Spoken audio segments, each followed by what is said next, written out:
Hello. Before I start, let me tell you that the opinions expressed by me here are my personal opinion and certainly not the opinion of the company that I work for or my employer, Excelsoft. Fine. So, two things on the social media last week triggered quite a bit in my mind, and I thought I should share whatever I think would be the possible scenario as we go forward. We are unfortunately in a very bad situation with coronavirus spreading all across.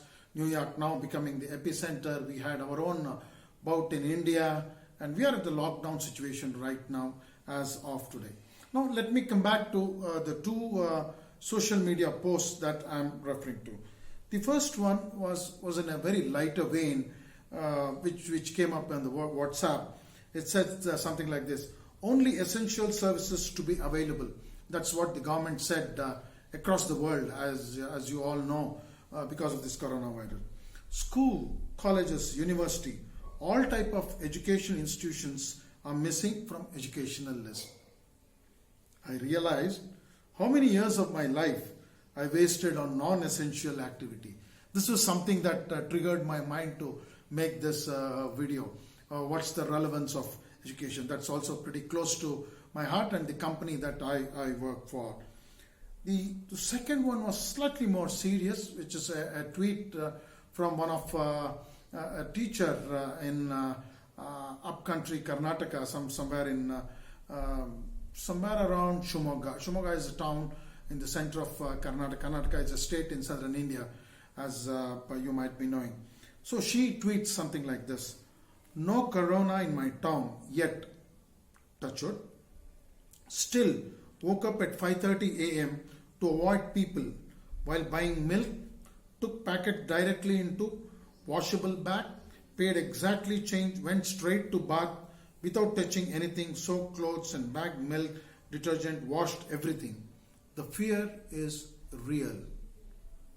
These two things I felt are the triggering points from me to come up with this video.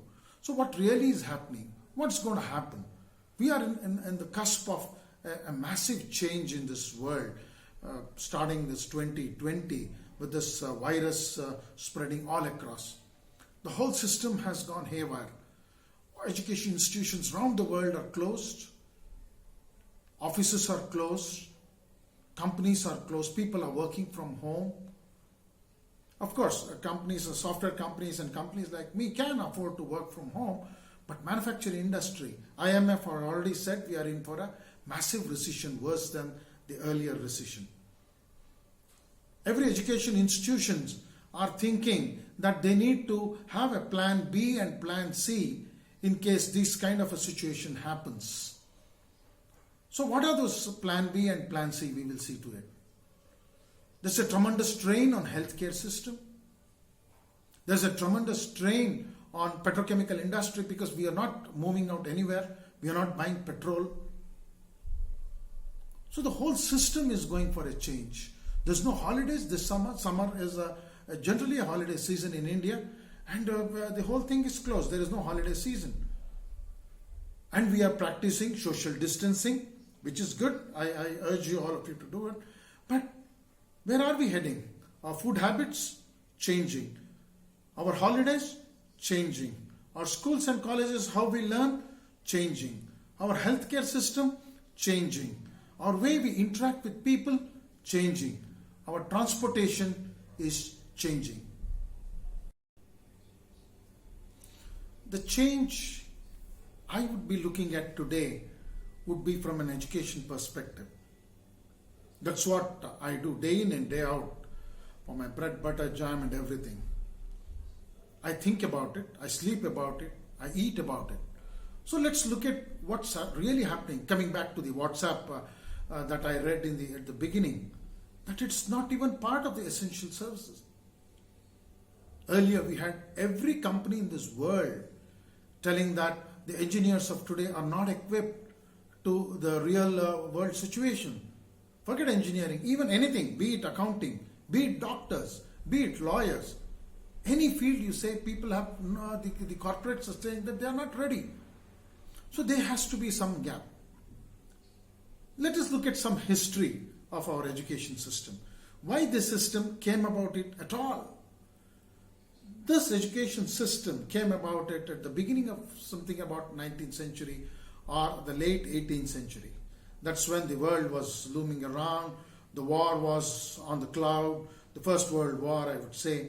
We never had computational power as we have today, those days. So it was dependent purely on human capabilities. So that is when everything was getting redefined like today. People were building turbines, people were building vehicles, people were building aeroplanes. Everything need to be designed.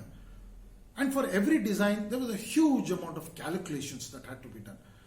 As I said, we never had computational power. We were dependent on people.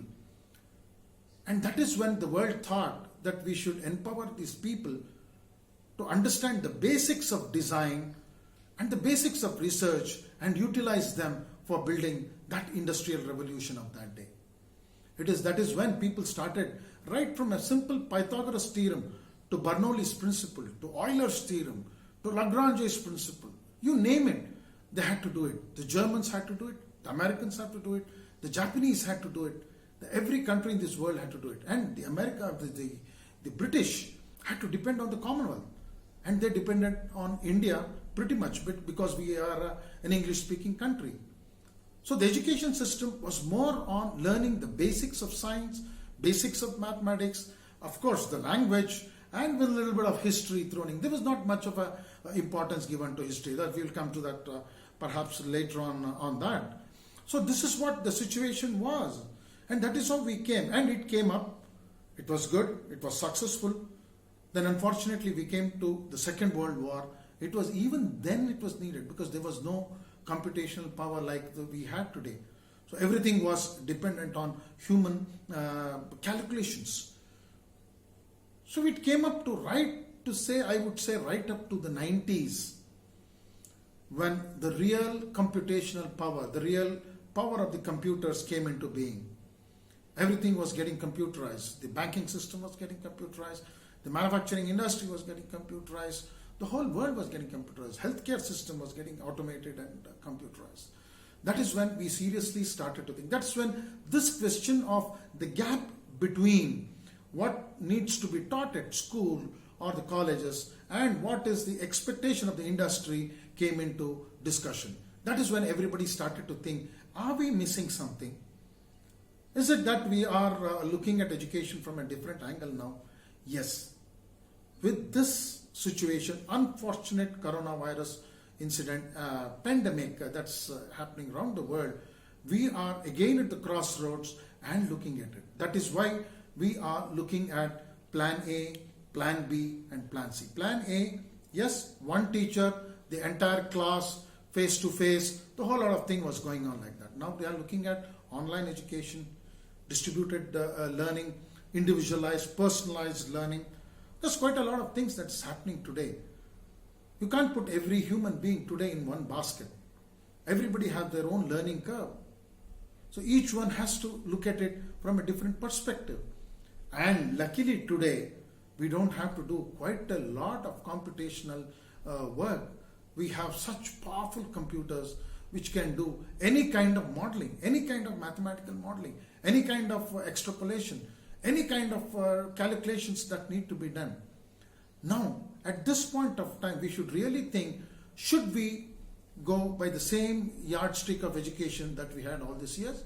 One teacher and about 30 or 40 students in a class, teacher-centric learning, to rather student-centric learning, number one. Number two, in student-centric learning, should I really teach them what Euler's equation is, what Snell's law is all about, or what Bernoulli's principle is all about, or should I empower them in critical skills of life? Of course, there are certain number of people who would definitely be going into research. It's a different class of people. We should encourage them. The government should encourage them.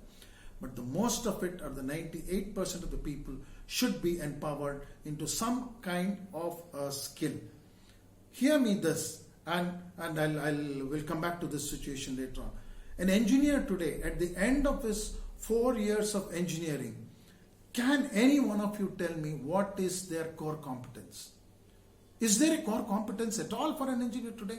Let's think about it. What's he good at? A mechanical engineer? Is he good at machining? Is he good at production planning control?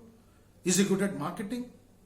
Is he good at research? No. What is the core competence? This is where the gap lies in. So here today we are talking about vocational education. Let's look at vocational education, what it is, how it's going to change this world from now on.